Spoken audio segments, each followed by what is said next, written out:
一天，牧师陪你读圣经。今日是11月30日。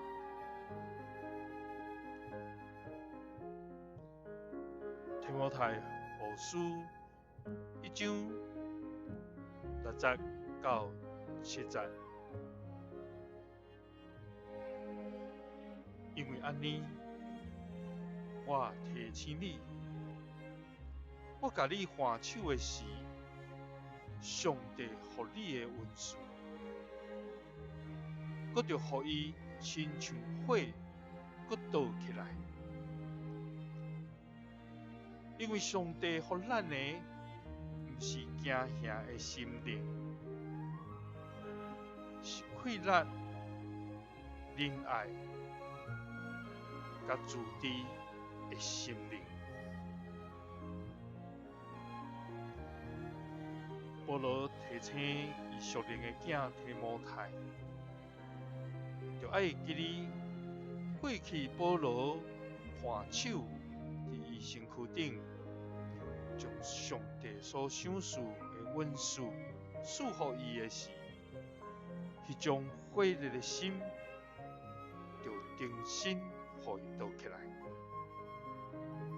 因为上帝赏赐咱的，毋是惊吓的心灵，上帝所赏赐咱的，是快乐、仁爱、甲自制的心灵。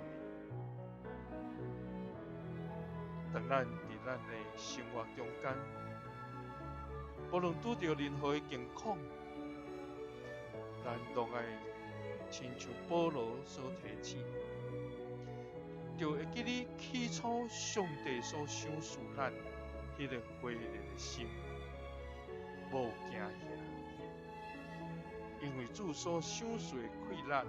仁爱甲自制，就要甲咱三个主是阮赐予咱，伫这短短2节的圣经中间，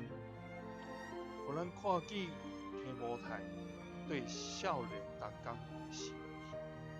也同款看见上帝对咱每一个人的心意，做使人快乐，行伫伊所所听你，属你。